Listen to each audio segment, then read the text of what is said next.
So if you clicked on this video, you probably are asking yourself, what the hell is he about to talk about? So, to make things a little bit more clear, I'm about to talk about something that I've experienced personally a lot in my life, and why it was happening, because it's so easy to think that other people judging us is super authentic and entirely a pure reflection of who we're being. And in some ways that's true, but depending on the situation, it could entirely be projection. So, good morning, brothers and sisters. My name is Christian, for those of you who don't know me. And I want to talk about why we have haters, why certain people are extremely resistant to who we are. There's a lot of different layers to this, obviously, but I will just walk through my own experience with it, just to share, I guess, my own perspective, my own story, and maybe there'll be certain elements of it that you resonate with too. So, a lot of my teenage years were spent trying to fit in, like most teenagers. When I was younger, cliques, I don't know if this is even a thing anymore for kids, but cliques were very, very much a thing. And like most kids that don't fit in anywhere, I tried multiple cliques, especially in middle school, but in high school I kind of landed in the skater, punk rock, emo crowd, which even when you find a clique that you sort of fit in with, there's still this element of conformity, this element of like wanting to be like the more popular people in that group. So there's a uniformity for looks and personality, and so there's a level of inauthenticity, and a lot of cliques are extremely sensitive to posers, which, to be completely honest, all of us are posers to some degree, because we're born into a society that has a variety of templates for us to choose from. And none of us are born as those templates, right? We're all born as clean slates, and then through family and relationships and friendships, we are molded into the people that we become, and the people that we grow out of, and then the new versions of ourselves that we grow into. These are all painted through our experiences, our traumas, and so what is really authentic, right? But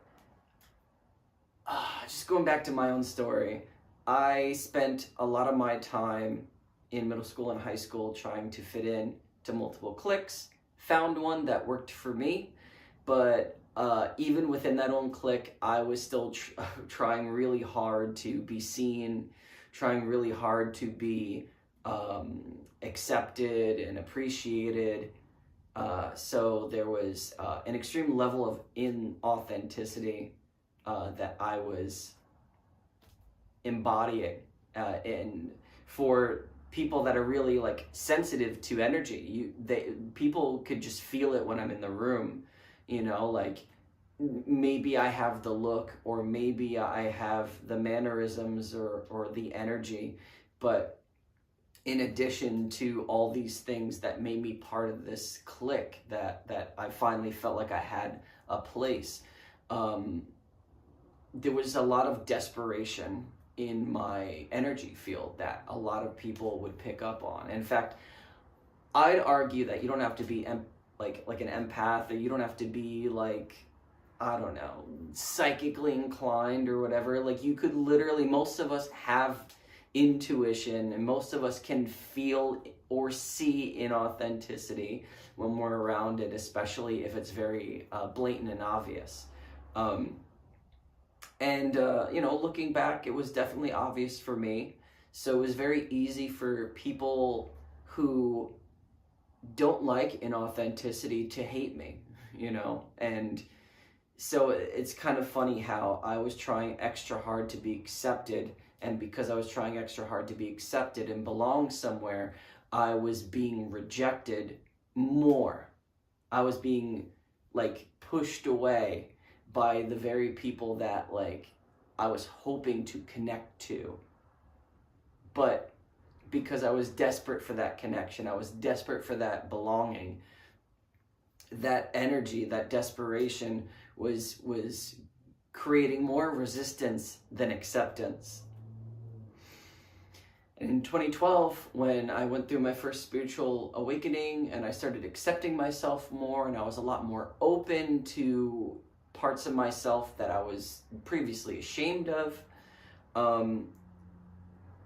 I started meeting new people that were so much more accepting than people I'm used to, and it was so strange because here I was being more vulnerable and more icky and whatever. It didn't feel comfortable because I was stepping outside of my comfort zone to be more authentically myself. And in doing so, that was actually creating the energy to be more accepted, because people prefer a real version of you as opposed to a version of you that is clearly performative, clearly trying to conform to a certain clique or a certain way of being in order to receive that acceptance. So stepping into that authenticity was definitely super helpful for me when it comes to making friends and creating bonds and just feeling like I'm accepted.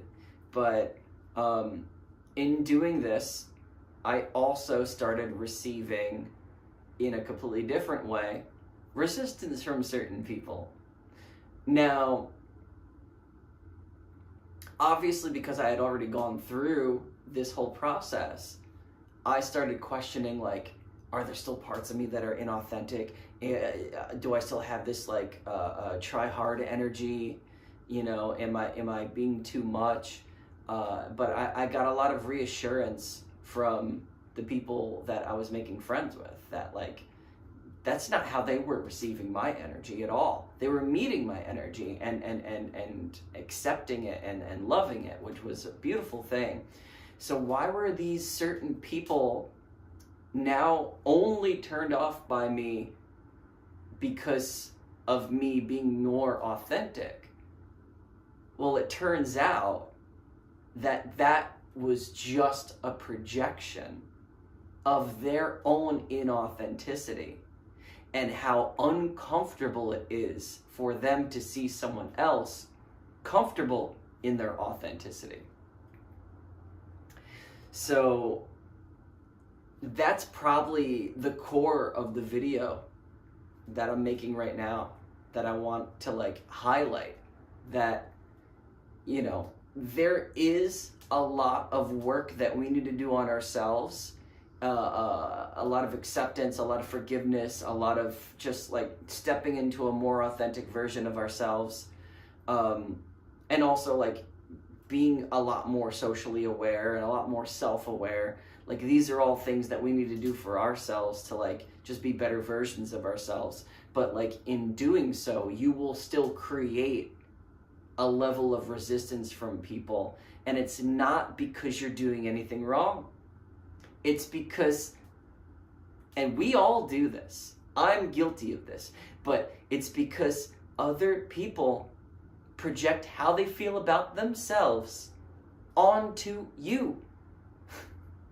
That's what was happening for me. And it's been happening to me for the past 10 years, ever since I decided to be a little bit more authentic. And obviously my 20s were a little topsy-turvy. I've had quarter-life crises, and I've had, bouts of depression and difficulties in relationship, and I've gone through a lot of hard life lessons learned, but all throughout it, I've just been stepping more and more into vulnerability, more and more into authentically who I am, and I'd like to think I'm doing that now more than ever by like sitting here making videos about things that, I wouldn't normally feel comfortable talking about, maybe with some close friends. If we're sitting down, like I love talking to my friends, but like it's hard talking to, just a camera and broadcasting it to tons and tons of people to see like how they would react to it, because like I'm sure there's some people that have seen my videos, like maybe even watching this one, that are like somewhat upset with what they're seeing or what they're hearing.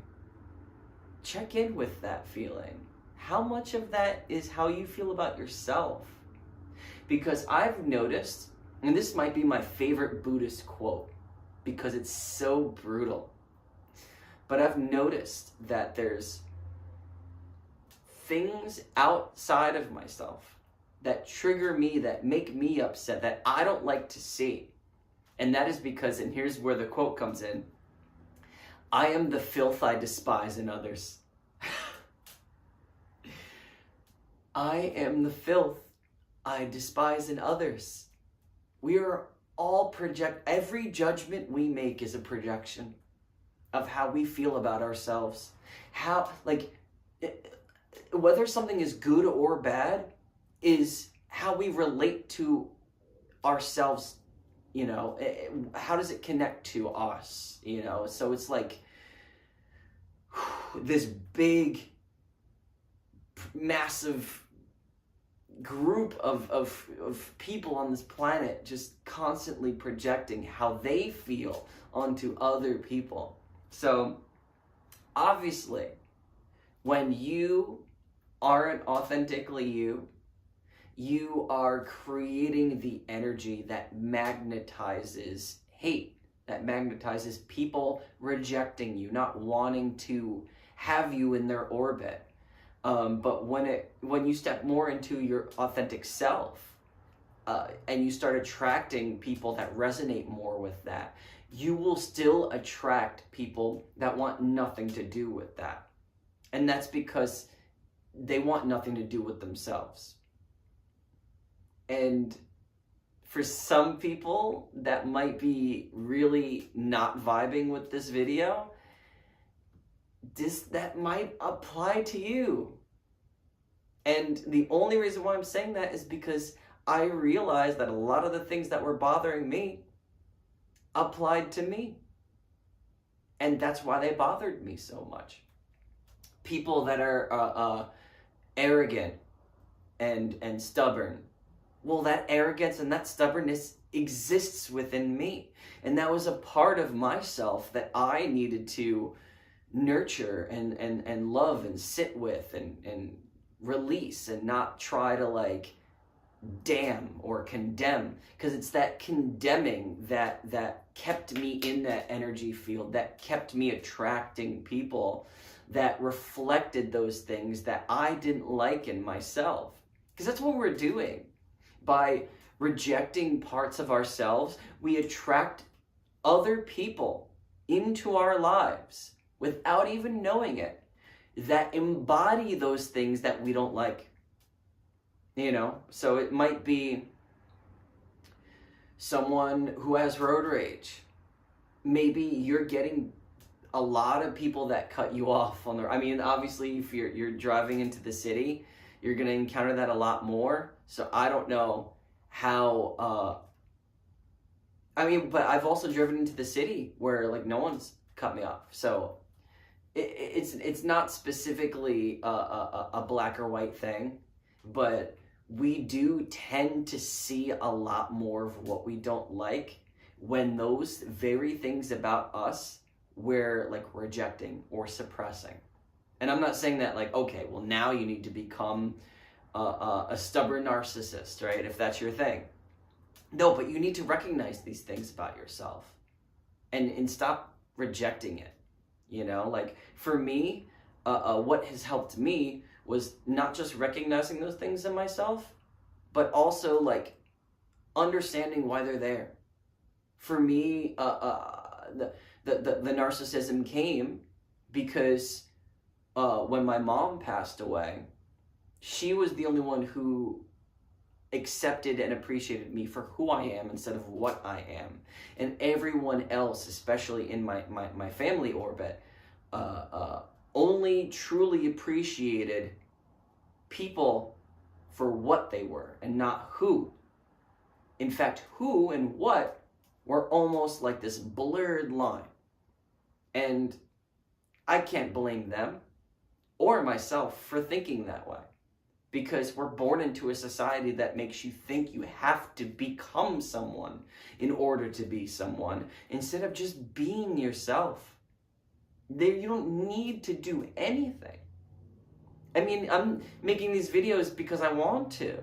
Because I want to share my experiences and my thoughts with people. And I've had people tell me, like, thank you for sharing this. This was really helpful. So, like, oh, well, now there's, like, I guess this is something I should do, you know? It's not because I'm specifically like, I want to be a full-time YouTuber, or I want to be, like, I want to sell my courses. I don't have anything to sell, you know? I play music. You could come to my show.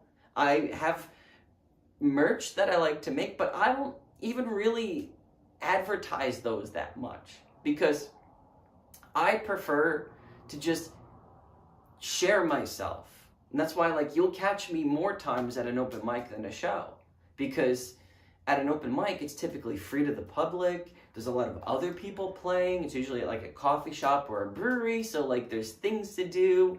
It's like community based. And like whenever I'm doing a show, there needs to be like a bigger reason to do it. Like the next time I'm performing live is Saturday. I guess this is a plug now.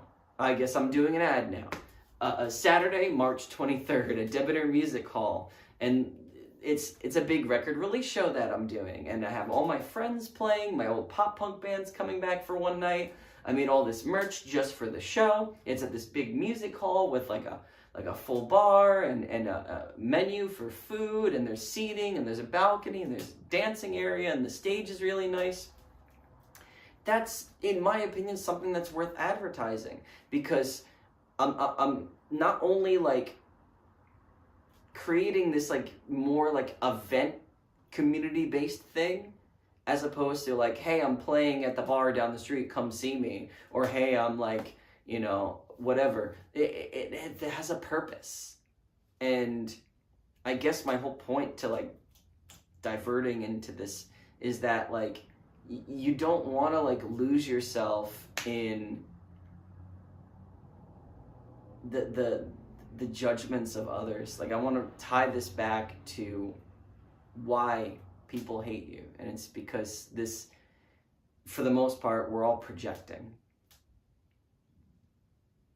And yeah, I mean, the whole point to me going on that tangent was that like I'm not making these videos specifically to get to an end point. I'm only doing it because one, it's something that I figure, oh, I actually do like doing this. You know, like I like to be in conversation with people. And even though this is just a one-way conversation, it's a way for me to open up dialogue with more people I don't really get to see that often, or even like reach new people and have new dialogue with people. And, you know, like I invite anyone that feels inspired by this video to comment or send me a private message, whatever it is, and we could talk about this, or we could talk about other stuff. Like, this is what I like to do, and this is like almost like weaving community in a way, because like most content is just like geared towards entertainment, and I'm not against that because I'm also in entertainment being a musician, but like I'd like something that's a little bit more community based, you know? So it's a little silly knowing that you are kind of the reason why people don't like you. even if you are working on yourself. But knowing that the reason why they don't like you is because they see things about themselves they don't like in you. So, constructive criticism is worth taking. I'm always open to constructive criticism. I think you should always take constructive criticism. But if people are just hating on you to hate on you, and you didn't know this before watching this, just take this one thing away from this video. Know that most of us project, and they are probably seeing what they don't like about themselves in you, and that's why they're triggered by whatever you're saying or doing. So, with that said, thanks for listening to me rant about why people might hate you.